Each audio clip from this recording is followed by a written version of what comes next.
Welcome to Studio Snack. I'm Lydia Thornley, designer, illustrator and visual artist. And I'm Narciso Bleda, creative director, designer and podcaster. And in this end of season and end of project episode, we've started at the place Studio Snack began, in Here East by a bench, where we had chats during lockdown that were so interesting we wished we'd recorded them. So we did. Yes, so we're back at the beginning, we're closing the circle, and it has been one of the most creative adventures ever. We didn't do it for money, we didn't do it for fame, we just did it for fun. And we'd had some basic sound training from Patrick, who was the house manager at the Trampery on the Gantry at the time. But we started our podcast knowing absolutely nothing else. We started it as a sort of lab and a playground for ideas and a chance to reflect on our creative practice. We have about 3.5 listeners. Thank you, 3.5 listeners. And the whole point of it has been the fun, which we'll come back to later. Let's go for a walk. Yes. So what's your favourite episode? So I think it has to be the Broken Biscuits because... the kintsugi. Yes, kintsugi biscuits. We had a box full of broken biscuits. Half of them, they went into an experiment. Half of them went to my belly. And in our nerdery, we took a really interesting look at broken biscuits and industrial relations. Yes, that's correct. And some people were paid on broken biscuits. Yeah, with every episode we discover things that we're not necessarily looking for. And there's so much about work and the nature of work that comes up. Another of the episodes I really, really liked, it was the picnic when we sat down in the 3 Mil Park and had a picnic. That taught us a lot about outside recording, I recall. Yes, which I'm hoping that this one, which is outside as well, is gonna improve thanks to that. We are completely winging it, we'd like to point out. We have no idea how this is going to work. What about when we interviewed a dog? Oh, that was good. Yes, Shrew. Mercifully, neither of us was wearing a hat. Shrew doesn't like people with hats, particularly men with hats. And we got to touch some objects from the V&A. That was a big highlight for me. That was so cool. It's all of those things that you discover when you actually turn up. There's a lot we can do online, but there's so much to find and so much to notice when you go somewhere and look at things. Yeah, that's correct. What was your favourite episode? Oh, so many. I think we both loved the Ship's Biscuits episode, where we put quite a lot of effort into finding the right recipe. I think we ended up with somewhere between the Maritime Museum and some mad survivalist recipe from somewhere. And then we tried posting them to each other because Ship's Biscuits was so inedible that sailors would write letters on them and send them to their loved ones. I also loved the Buskets episode, which started with a slip of the tongue in an engagement activity I was involved in. Our field trip to the Migration Museum was an absolute joy, where we found out all sorts of things about snacks you would think of as quintessentially English, but aren't. Yes. Yeah, and I ate a sandwich in Sandwich, even though the Earl of Sandwich had nothing to do with their invention. The Sound of Thinking episode that we did is one that I quote quite often in workshops and in meetings. It was really revealing, recording our work. It showed so much about the nature of design and the nature of sketching. And we got to take a decibel meter to Crunchy Snacks as well. That was really, really fun. We made a good start, though. In only our second episode, I realised, looking back, we explored donut economics using actual donuts. Yes, that was very good, mostly because we got to eat the donuts after. So what other creative achievements do you think? The Amper Sandwich was, I feel, one of my finest typographic moments, exploring the root of the word company, breaking bread. In Fictitious Snacks, I got to invent a mozzarella plant, which I've since turned into a textile pattern. I broke AI twice with an Eccles cake, which I'm really proud of. But my favourite Gen AI encounter was trying to get it to make us a stick of rock.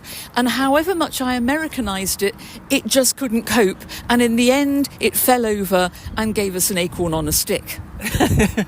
What about you? I think kerning toast was really fun, by the way. But I think has brought me a lot of moments of sitting down and doing creative things with no reason, as opposed to having a brief for a client and having to do it. Your herd of malted milk cows has got to be up there. I love doing kintsugi with biscuits, as I said earlier. Oh, that was such fun. And what about the chocolate episode? Oh, yes. We made chocolate boxes.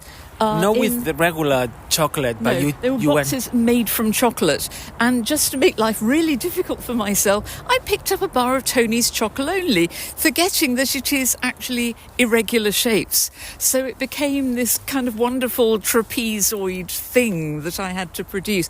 There was a lot of waste, I remember, which had to be eaten in the name of waste avoidance. I was going to say, I don't think there was a lot of waste on chocolate. There's never waste on chocolate. Never. Parakeet. No. Parakeet with a snack. Yes. Appropriately. What have we learned from 4 seasons of producing these podcasts? So a project has to be fun or has to have some sort of clear benefit, whether it's a lot of money or whatever, in order to do it and fulfill it. If you don't know how to do it, you just have to learn how to do it and enjoy the process of learning. I'm looking back at that time that we were asked for a consultancy on podcast, and we thought we didn't know anything. We did say you do realise we have absolutely no idea what we're doing. And it turned into a good conversation anyway. But what I think really helped us is that we started this in lockdown, and it was a kind of bubble of a time when it didn't matter if things were a bit rough and ready. You could try stuff out in a way that I don't think we've been able to do before or since. Yeah, I think when you look behind of any project that you do, you have to see where you're coming from and see all the way that you've gone. So I think with podcasting, we learn quite a lot. It was like learning every day something. Yes, we did. And we learned with each episode. I mean, what I love is that every single one has been an opportunity to go down a rabbit hole of some sort, or maybe that's just me. Definitely you with your nerdery, which has been it's been really, really, really amazing. Another thing that I've learned is that the return on investment is not always clear. Sometimes you think return on investment as money or as something more physical, but I think in here for me it has been sharing a lot of moments with you, which has been really fun. Including just now having walked past an outdoor chandelier made from cutlery. Yes. Like you do in East London. That's what happened in Hackney Marshes. Yes, and Coots having a snack on the other side. And another thing is that every entrepreneurship comes to an end, and it's good to let it go. And I think it's good because then you create a space for new things. Well, new ideas can come out of it, and we'll come on to that as well. Yes. What about you? What have you learned? I think from me, it's really underlined the value of getting away from a screen for a while, looking at stuff and playing with ideas through making. It's really easy now to produce very polished looking visuals with no knowledge and almost no effort. But is that good for the work? And as importantly, is it good for us? Even after decades in the industry, I think that creative skills need constant exercise, and we need to restock our visual libraries all the time. Otherwise, all we're doing is working in a vacuum. And though increasingly our work includes AI and machine learning, we're not machines. We need a break. Ideas are always better from walking away from them for a while and coming back and looking at them afresh. Totally agree. I think it's important to also create those ideas from a human point of view. Yeah. Using AI as a tool, not as the thing that actually creates. Exactly. Which brings us to the next thing. It's nice and echoey under here. I'm just sharing a visual moment here. It's a beautiful crisp winter day, and there are reflections of all the buildings in the water, so I'm just having a visual moment walking under the canal bridge here, which actually is entirely appropriate because what we're going to produce from our 4 seasons of podcasts is something visual. We've done so many cool creative experiments over these 4 years that we would like to share them with you properly. So we are going to produce, small drum roll, the Studio Snack Book of Experiments. Yes! And that's going to be a project for the beginning of next year. So look out for more news on that. Yes. So with all this, do we have anything else to say?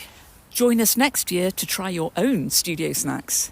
Thank you very much for everything. Thank you for listening. Bye.